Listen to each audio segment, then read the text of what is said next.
Isa sa mga sumikat na usapin sa panahon po ng former president ay yung usapin ng divorce. Because of the pagkakakonserbatibo ng Pilipinas, hindi po matuloy-tuloy ang bagay na yon. Kaya sa Pilipinas, technically, wala tayong divorce, pero meron pong annulment sa Pilipinas. Walang divorce, but there is an annulment. Malaki bang issue, usapin ng divorce, mula noon hanggang ngayon, ang divorce ay patuloy pong pinag-uusapan. Ngayon magpag-usapan natin at patuloy po natin pag-usapan, mga kapatid, ang issue ng advices in relation to celibacy. Bago po tayo tumungo doon, hinihingiling ko na buksan niyo po ang mga Bible sa 1 Corinthians chapter 7, verse 10. 1 Corinthians 7, verse 10.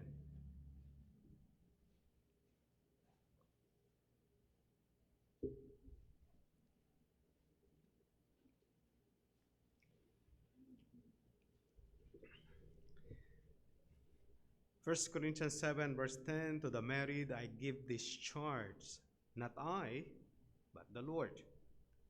The wife should not separate from her husband, but if she does, she should remain unmarried, or else be reconciled to her husband. And the husband should not divorce his wife. Manalangin po tayo. Ama, kami ay muling lumalapit sa inyong paanan.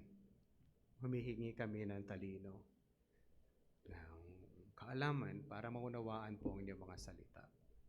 Tulungan po ang inyong abang lingkod sa pangangaral ng inyong katotohanan at mapag-usapan, matalakay at magbigay po ng linaw sa bawat isa ang mga linya ni Apostol Pablo sa kanyang mga sinusulat. At sa pangalan po ng aming Panginoong Jesucristo, ito po ay aming dalangin. Amen.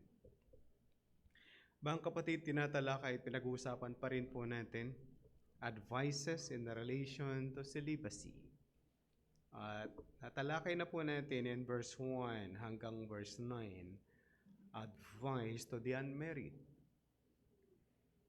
At ngayon, pag-uusapan natin, mga kapatid, advice to the married. That is in verse 10 hanggang verse 24.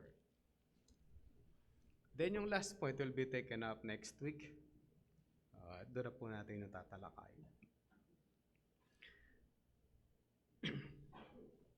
Marami nagsasabi, ang 7 ay patungkol sa pag-aasawa. Ayun po yung tingin ng marami.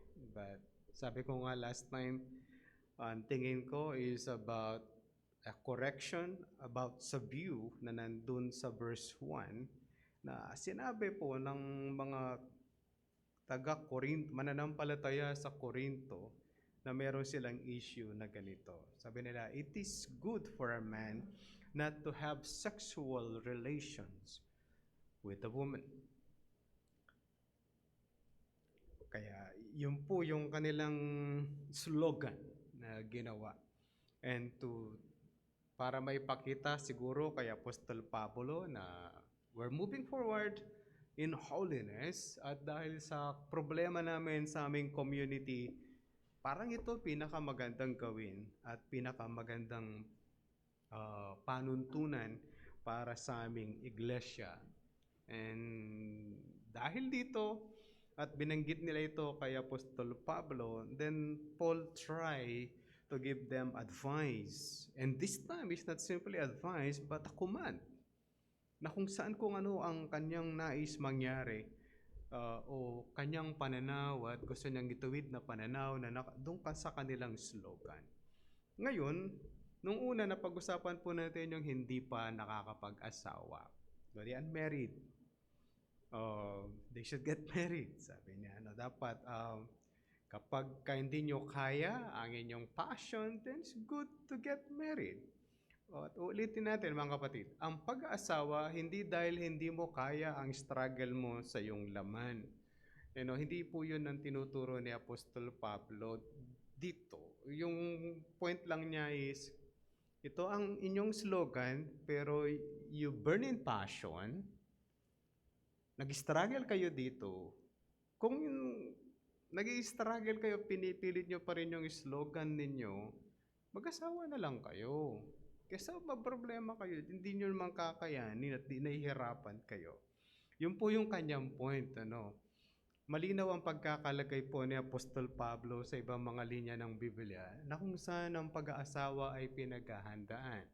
At isa sa advice na ginagamit po nila, kapag yung babae o yung lalaki naghahanap na mapapangasawa, look on the Proverbs 31. It is an advice by a queen to sa kanyang anak na si Lemuel. Lemuel, ganito ang babae na hahanapin.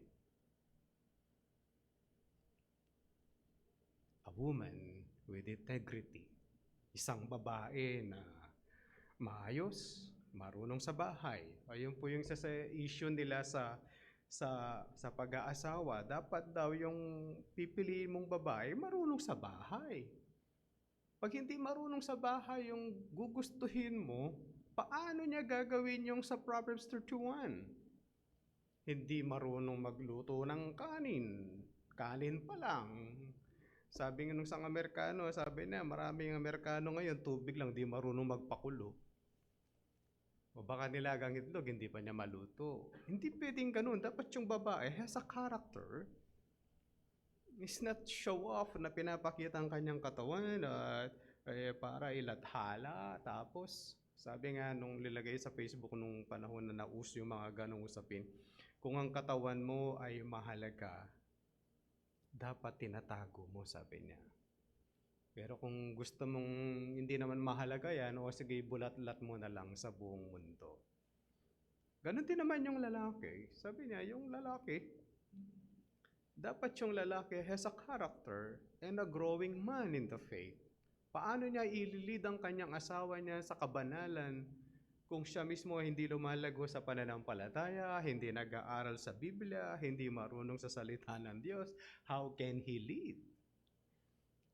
Paano niya pangungunahan yung kanyang asawa kung di siya marunong sa salita ng Diyos?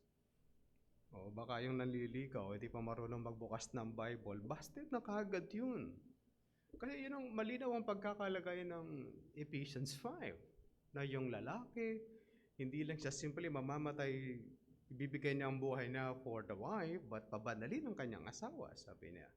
Paano pababanalin? Is through the Word of God. Kaya gusto ko lang malinaw na ang usapin dito, malinaw sa kaisipan ni Pablo na hindi siya nagtuturo na kapag hindi mo kaya ang sexual passion, mag-asawa ka na lang. Ang inaayos niya yung kanilang slogan, mas mabuti pang wag na mag-asawa. Yun po yung kinukorek niya, tinutuwid niya po yun. Ngayon sabi niya, kung nag-i-struggle din kayo dyan sa slogan ninyo at with your flesh, it's better not to follow the slogan. You get married. Malinaw po tayo, yan po yung pinag-uusapan. At hindi natin pwedeng gamitin ang chapter 7 sa issue ng pag-aasawa. It's a special case. Corinthian issue po ito. Hindi ito pangkaraniwan na kaisipan o paniwala o katuruan sa lahat po ng mananampalataya sa buong mundo. Special case, ito yung issue na meron po sila. Ngayon pupunta na po tayo dun sa may asawa na. And this time, brethren, hindi to kamukha ng Israel kapag ang mga Israelita, they know their genealogy. Kaya nagkaroon ng issue ang Trans-Euphrates at ang mga Israelita. Ano nangyari? Kung bakit nagkaroon sila ng Samaria at issue ng Samaria, kung maalala nyo ang ating Panginoong Jesucristo, humihingi siya ng tubig sa Samaritana. Tapos sabi ng Samaritana, "Oh, bakit naman hihingin tubig sa akin ang isang Hudyo?" Because they have a long issue. Mula pa yan sa panahon ni Prophet Isra, the priest, meron na silang issue kasi yung mga nakatira sa Samaria, tinawag nilang Trans-Euphrates, hindi nila malaman ang kanilang genealogy. Kaya ang sinasabi ng mga Israelita, kung hindi nyo malaman at alam ang inyong genealogy, hindi kayo pwede sumama sa pagtatayo ng templo ng Diyos. Okay, kaya yung magkakatabihan, bago tayo nakarating sa Esther, nabasa natin yung Nehemiah at Isra. Nandun po yung mga issues na yun. Kaya hanggang sa panahon ng Panginoong Jesucristo, nag-aaway ang mga Samaritano o yung mga nakatira sa Trans-Euphrates at yung mga Hudyo doon sa may bandang baba. Sa kanila, pagka-Israelita, tapos ang Israelita nag-asawa siya ng ibang nasyon, and tawag ng Bible doon ay Gentile, that's a mixed marriage. Pero madalang nilang ginagawa po yun, karaniwan within themselves, within their community, doon sila kumukuha ng kanilang asawa. As long as it is not first cousin. Kahit po sa Pilipinas, kahit po sa batas ng Pilipinas, sa family code, first cousin, bawal mag-asawa. Second, pwede. But because of our culture, magugulo ang inyong angkan. Hindi pwedeng magagawin po yun. Sa atin, kahit na 20 generation yun, basta alam mo kamag-anak mo, hindi siya pwede. Because of the culture, not on the family code. Hindi po sa family code ng Pilipinas. Hindi rin sa batas ng Exodus and Deuteronomy. Second is allowed. Okay? Sa Bible po yun, allowed. Baka magalit kayo. Yan nakalagay kasi. Kahit sa family code. Second pwede. First hindi. Okay? Family code ng Pilipinas po yun. Okay? Ngayon, sa Corinthian Church, ito po yan nangyari. Yung iba naging Christian, but it doesn't mean the spouse is. Hindi automatic na yung kanilang asawa ay na-save. Yung baka sabihin ng pastor, yung Philippian jailer, sabi na, believe on the Lord Jesus Christ and you will be saved and your whole household. Kay Philippian jailer po yun. Hindi po yun applied sa lahat. Hindi po lahat ng mananampalataya sa ating Panginoong Jesucristo, automatic yung anak mananampalataya. May sariling pananagutan yung bata o yung anak ng Kristiyano sa Diyos. Kakaiba lang yung Philippian jailer kasi magpapakamatay yun. Ang maganda sa pangyayari sa kanya, yung buong pamilya niya ay chosen by God to be saved. At sinabi yun ng lingkod ng Diyos, wag mo sasaktan ang sarili mo, manampalataya ka, you and your household will be saved. Hindi po applied po yun sa lahat ng tao. Hindi applied sa lahat ng Kristiyano. Kaya mga bata, meron kayong sariling pananagutan. Kung di kayo mananampalataya sa ating Panginoong Jesucristo, mananatili kayong hiwalay sa Diyos for eternity. At pag naabutan kayo ng kamatayan, God will burn you to hell for eternity. Ang masakit, hindi namamatay ang kaluluwa. Tandaan niyo po, when these lifetimes end, sa buhay niyo, there is no other way for salvation. Okay? Ngayon, sa pagdating sa Corinthian Church, they're mixed marriage. Merong nasave yung babae, yung asawa hindi. Yung lalaki na born again, yung babae hindi. Kaya meron silang mixed marriage. Ngayon yun po yung papasukin natin pag-uusapan. Ano pa yun niya? Anong meron sa verse 10? Kasi sabi ko dito pwedeng gamitin as principles for marriage kasi unusual yung kanilang case. Sabi na, to the married, verse 10, I give this charge, not I specific, but the Lord. Pinagtatalunan yan, mga kapatid. If pastorin din naman yan sinabi ng Panginoong Jesucristo na ganyan na linya. First, ang Apostol Pablo ay apostol ng Diyos. There were times that nag-uusap sila ng Diyos. Naalala nyo, merong kinukwento si Apostol Pablo that he was brought to the third heaven. Okay. Meron siyang connection sa ating Panginoong Jesucristo at meron siyang ibinibigay sa kanila. But yung sasabihin niyang command, mga kapatid, I give you this charge, sabi na, the wife should not separate from her husband. Kahit po sa Genesis, hindi dapat naghihiwalay ang mag-asawa. Why? Ang sabi ng Genesis, they are one. Magiging isa yung mag-asawa. Kung magiging isa yung mag-asawa, therefore they should not separate. Kayo din naman, ayaw naman nating mahiwalay yung parte ng katawan natin, di ba? Gusto mo ba yung kamay mo nahihiwalay sa'yo? Ayaw mo, if you're blessed, if that is complete. Pero hindi complete, sinasabi niya, there were more blessed than us. Depende kung paano nila tinitingnan po yung bagay na yon. Kaya yung mag-asawa, mga kapatid, sabi niya, you should not separate. Kahit po sa Old Testament, that was clear, hindi dapat mag-separate. Ito na po yung issue niya in verse 11. But if she does, she should remain unmarried or else be reconciled to her husband. Kapag siya ay nahiwalay, huwag siyang mag-aasawa ulit. I'm not good with the issue of divorce, mga kapatid. Hindi ako marunong bihasa sa issue ng divorce kasi wala naman sa Pilipinas. Siguro hindi ako masyadong aware with their issues.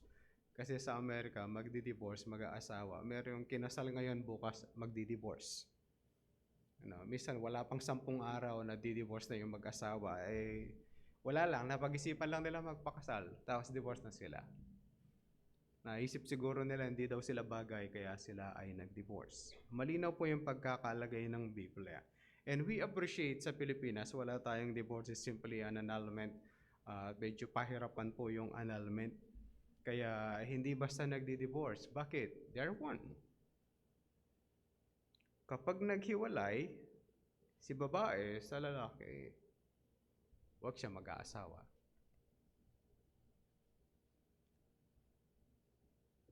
Huwag siya mag-aasawa. It's so clear, Yan po yung kanyang sinabi, hindi siya pwedeng mag-asawa. Tapos, sabi na, and the husband should not divorce his wife. Ang kakaiba dito, mga kapatid, sa 1 Corinthians 7, verse 11, verse 10 and 11, meron siyang kakaibang mga sa pangkaraniwang pananalita ng mga Hudyo. Kakaiba po ito. Bakit? It's so specific na kung saan inilagay niya, mga kapatid, yung babae nagsiseparate. Ang karaniwan na nakasulat po at nababasa natin sa Biblia, man should not divorce his wife. Hindi tayo nakakabasang pangkaraniwan na yung babae umihiwalay. Ang kakaiba dito, mga kapatid, sa babae, separate. Kasi, di ba? Sa lalaki, divorce. Ang karaniwan nagpa-file po ng divorce ay husband.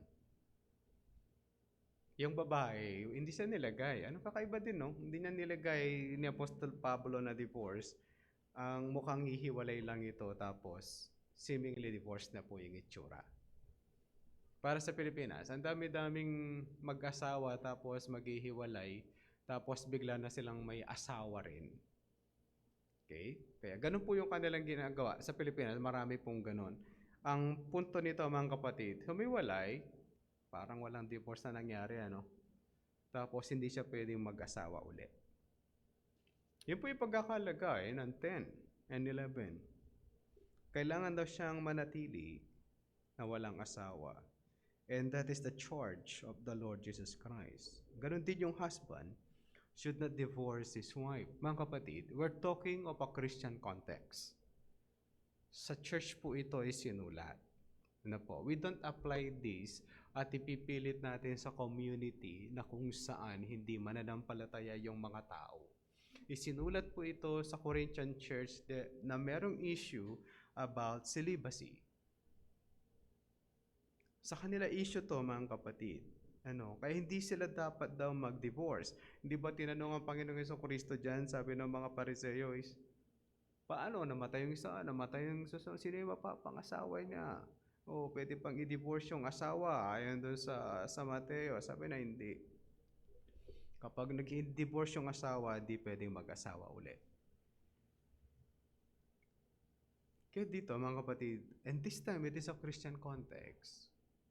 Hindi daw dapat mag-divorce yung mag-asawa. Kaya kapag nag-asawa si babae at sa lalaki, hindi naman tayo nasa kultura na yung magulang ang namimili ng asawa ng anak, nag-a-advise lang, na may konting puwersa. But they advise, anak, ito yung... Kaya habang nandito tayo, kung dalaga at binata kayo, you choose. Pero alam nyo ba, kapag napangasawa nyo na yon, yun lang ang perfect match sa inyo. Tandaan nyo po yon. Walang makakamatch sa taong yon kung hindi ikaw lang. Kasi ikaw ang linagay ng Diyos. Tandaan nyo po yung pagkakalagay ng Genesis. Walang makakamatch sa katamaran, sa katahimikan ng lalaki, maliban doon sa madaldal niyang asawang babae. Sabi niya, walang makakamatch daw sa topak, tama ba yun? Sa toyo ng babae, maliban yung lalaking mapapangasawa niya. Sila lang magmamatch nun. Walang makakamatch doon, ikaw lang, sa asawa mo. Tandaan niyo po yun. Di napansin ikaw nailagay sa dinabi ng taong nilalang ng Diyos sa balat ng lupa, ikaw lang nakakamatch dun. Ikaw lang ang binigyan ng patience and grace. At siya rin yung binigyan ng sobrang patience para sa iyo. Naintindihan niyo, mga kapatid? Pastor, maghahanap muna ako ng kamatch ko na hindi pa kami match ng asawa ko. Akala mo lang yun. Akala mo lang. It's a perfect match. Di napansin, nagtatagal kayo. Kailan nagtatagal to sa mga relasyon na yon? Yung, pansinin niyo po kasi binanggit kahapon yung lalaki daw 12,000 words per day. Yung babae 25,000 Hindi ko alam kasi ako, parang nga yata ako yung 25 Yung asawa ko yung 12. Ba't sila lang magmamatch? Tandaan niyo po, yun lang nagmamatch. Kahit po si Paul Washer sabi na, yung napangasawa mo, siya lang makakamatch sa'yo. Yung siya rin, ikaw din makakamatch sa kanya. Kaya liligay ka ng Diyos. Mapansin niyo si Abatadan, nilagay siya doon. Match kay Adam yun. Si ibang nilagay, hindi si Sarah. Si Eve. Si Sarah lang ang may kaya sa kaduwagan ni Abraham. Si Rebecca lang ang may kaya sa kaduwagan ni Isaac. Diba? Sabi na, darling, kasi maganda ka. Sabihin mo, kapatid tayo. Magkapatid na nga naman sila. Si Sarah lang may kaya noon. Kapatid ko siya.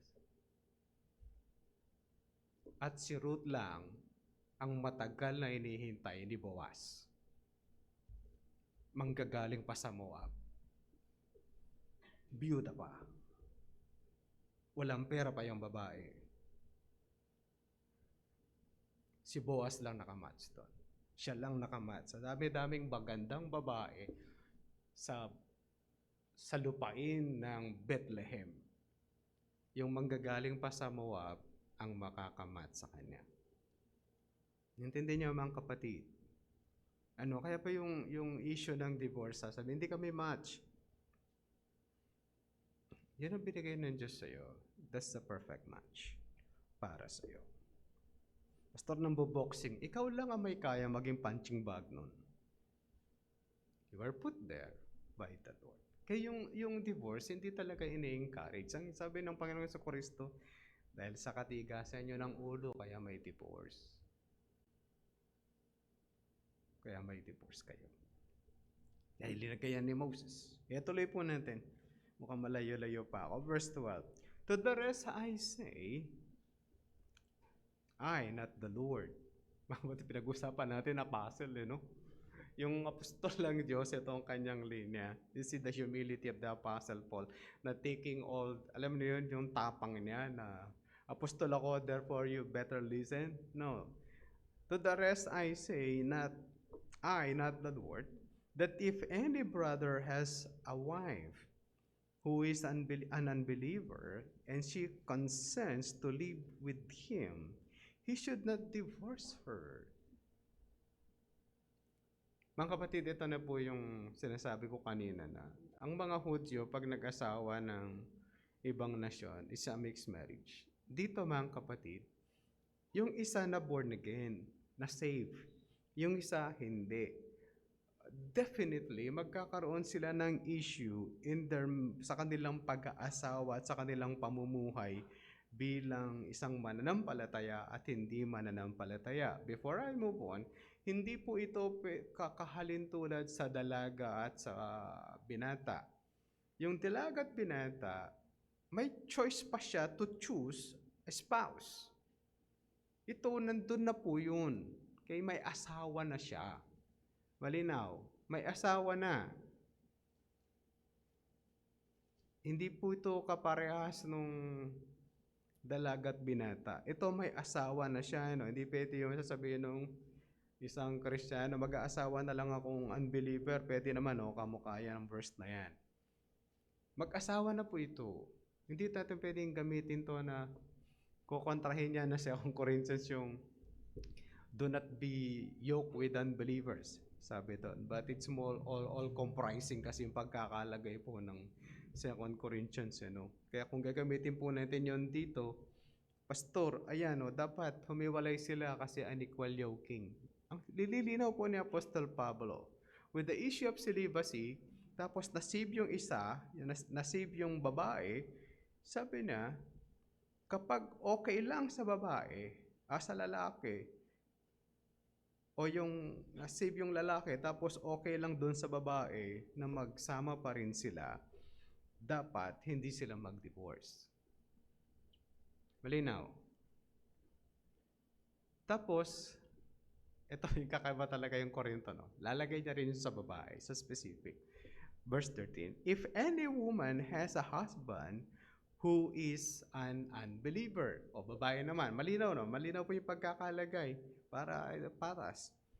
And he consents to live with her, she should not divorce him. Kapag siya, yung lalaki unbeliever, pagkatapos gusto naman niyang ayaw naman niyang iwan yung babae, then hindi maganda ang divorce.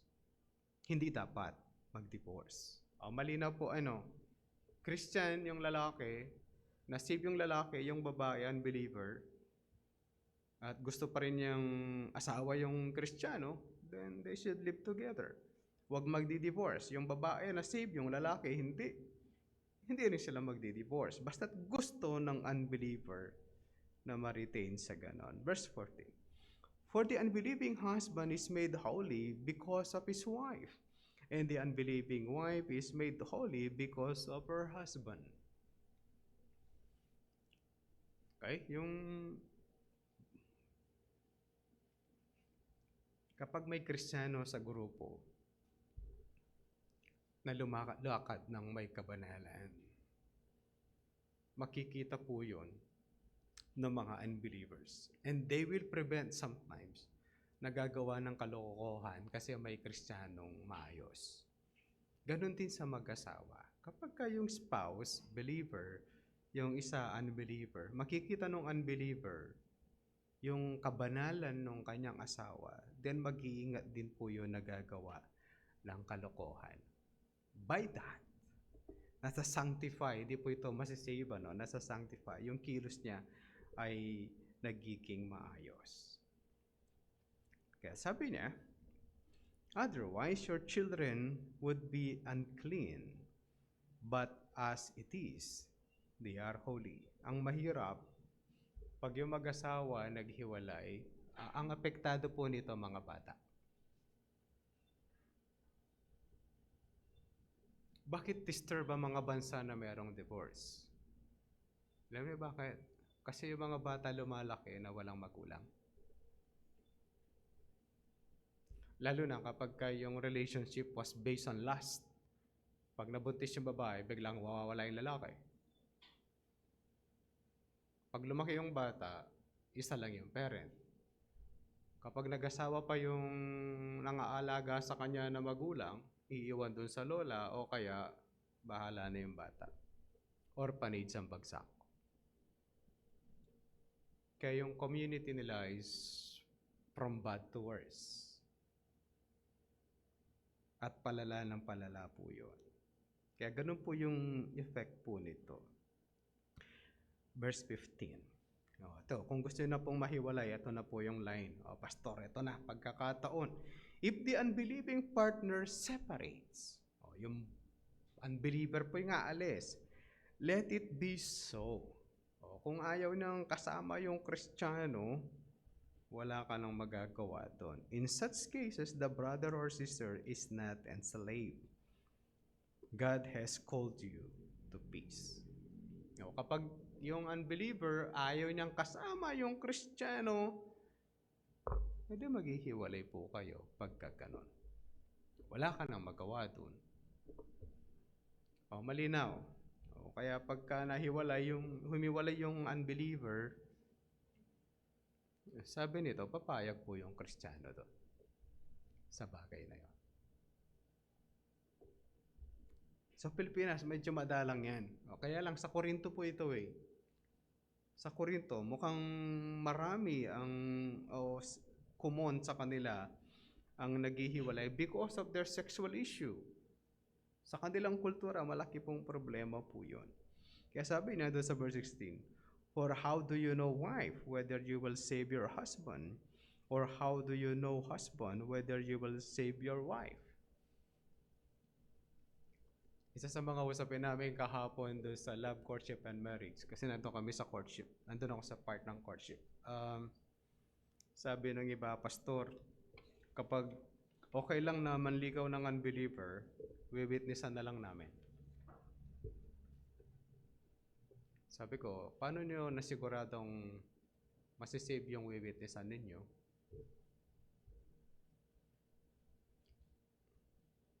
Di po namin alam. Hindi nyo pala alam eh. Hindi kayo sigurado. Hindi natin alam kung kaya nyo. Kung witnessan nyo, masisave. Pero ito nakalagay sa Bible, to obey is better than sacrifice. At ang liligawan mo ay anak ng demonyo. Okay na. Ganun po kabagis yung pagkakalinya ko doon sa... It is not choosing between magiging maayos ang buhay mo in the future. Sabi ko, that's the issue. The issue is manliligaw ka ng anak ng demonyo. At gusto mo kasama habang buhay yung anak ng demonyo. No. Sa single po yun ulitin ko, sa single, iba po yung mag-asawa. Pag mag-asawa na, asawa mo na po yun. Okay, kaya hindi pwedeng ipilit. Ayoko baka maligtas pa siya, pastor. Sabi ni Paul, paano ka sigurado maliligtas mo siya? Pero babalikan po natin yung issue, pag humiwalay, sabi niya, huwag kang mag-aasawa. Klaro po yun doon sa unang mga talata, hindi yung, ay salamat na wala na yung asawa ko dito sa bahay. Pwede na ako mag-asawa ulit. Tandaan niyo po yung nandun sa verse 11, hindi pwede. Ay, tuloy po natin. Sabi niya sa verse 17, let each person lead the life that the Lord has assigned to him and to which God has called him. Manatili daw siya doon, mamuhay siya ng maayos sa buhay na iniligay po siya ng Diyos. Okay? Ulitin natin yung issue. Baka makalimutan natin. Pag nagbubuan kasi tayo dito mga kapatid, merong mga illustration na parang ahataking ka sa ibang usapin. Patungkol po ito sa issue ng mag-asawa, Kristiyano, unbeliever. Ano po, lalaki believer, babae unbeliever. Meron namang babae ang believer, ang unbeliever naman yung lalaki. Anong issue? Merong problema ng uh, sexual morality and immorality, at ang solusyon ng mga taga-Korinto is celibacy. And Paul is trying to correct that. Kaya ang sinasabi niya, mamuhay kayo kung tinawag ka dun sa unang mga usapin sa mag-asawa, yung believer, unbeliever, pagkatapos ayaw umalis, hindi naman gusto ng unbeliever na maghiwalay, o yung isa namang issue, gusto ng unbeliever na maghiwalay, kung saan ka man doon na mailalagay o nakalagay, sabi niya, mamuhay ka ng maayos. Doon ka inilagay ng Diyos. Sabi na, this is my rule in all the churches. Verse 18, was anyone at that time of his call already circumcised? Let him not seek to remove the marks of circumcision. Was anyone at that time of his call are uncircumcised? Let him not seek circumcision. O mga hindi mo na kailangan gawin. Ako na born again ako, tapos mga Hudyo, tuli, magpapatuli din ako. Sabi ni Paul, hindi na kailangan. Yung natuli, babalik yung balat. Sabi na hindi na kailangan gawin. Hindi ko po alam paano gagawin. Mamaya tatanungin ko yung mga doktor patungkol dyan. Then in verse 19, sabi na, for neither circumcision counts for anything nor uncircumcision, but keeping the commandments of God. Each one, verse 20, each one should remain in the condition in which he was called. Were you a bondservant when called? Do not be concerned about it. But if you can gain your freedom, avail yourself of the opportunity. O ito naman, example is about servants. Kung ikaw ay bondservant, alipin sa gigilid, wala kang kalayaan, tinawag ka ng Diyos na ganun ang iyong kalagayan, then mamuhay ka ng ganun. Pero kung you will have the freedom na pinapangarap mo at ibibigay ng boss mo yan o ng iyong slave master, then you grab it. For he, verse 22, for he who was called in the Lord as a bondservant is a free man of the Lord. Kahit bondservant ka, malaya ka pa rin sa kasalanan dahil tinawag ka ng Panginoon. Yun po yung gusto sabihin ng 22.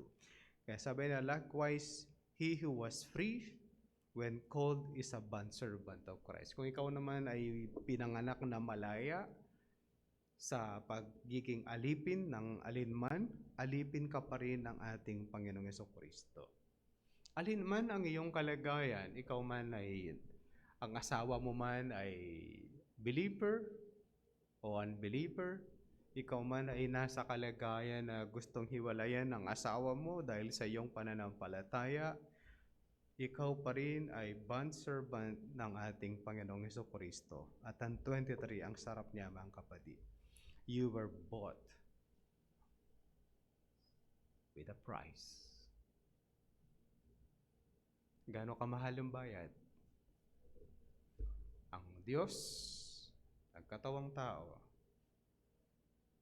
para bayaran ang puwing sa mundo. Lagi kong ginagamit, pag tiningnan ka sa satellite at yung satellite ay nasa buwan, anong itsura mo sa tingin ng tao na nakatayo sa buwan? Dust, a fine dust. Pero binayaran ka ng Diyos. Kaya kung alin man tayo, saan man tayo nandoon, kung Jew or non-Jew, Jew or Gentile, tinawag ka ng Diyos to be free at magkaroon ka ng kalayaan sa ating Panginoong Jesucristo mula sa kasalanan, then mamuhay po tayo ng mga ganon. Kaya ano man po yung kalagayan natin, kung nasan po tayo, ano yung sirkumstansya ng buhay natin, mabuhay po tayo ng may kabanalan. Huwag na natin pangarapin pa yung, sana naging Amerikano na lang ako, baka mas makakapaglingkod ako sa Panginoon. Alam niyo ba, ang Amerikano gusto nila sana Pilipino na lang sila. Kapag pinag-uusapan po yung service in the ministry,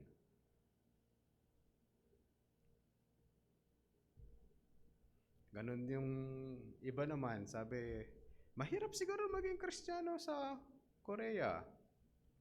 Sabi ng Koreano, mas mahirap sa inyo. Hindi nyo alam yung totoo. Sabi na alam namin, pag sumama sa aming katakum, Christian yun. Sa inyo, di nyo alam.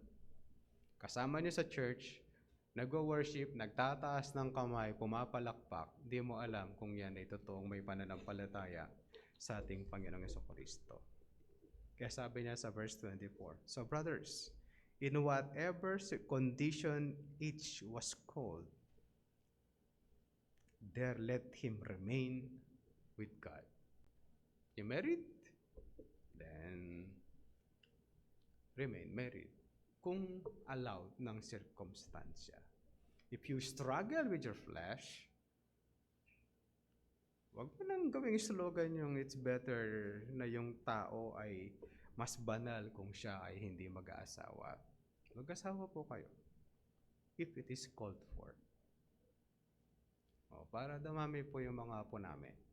We'd love to see them. If God allows.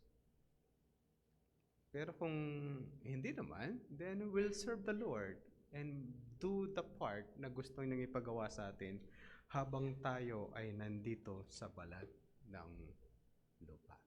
Manalangin po tayo. Aming Diyos, salamat po for working in us, sa aming buhay, sa aming puso at kaisipan. Tulungan kami that we will serve you sa anumang kalagayan na nandun po kami.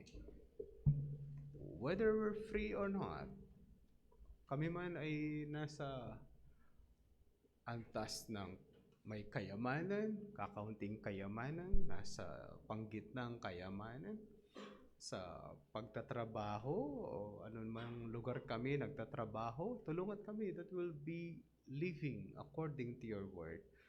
At kami mamuhay ng may kaayusan sa iyong harapan.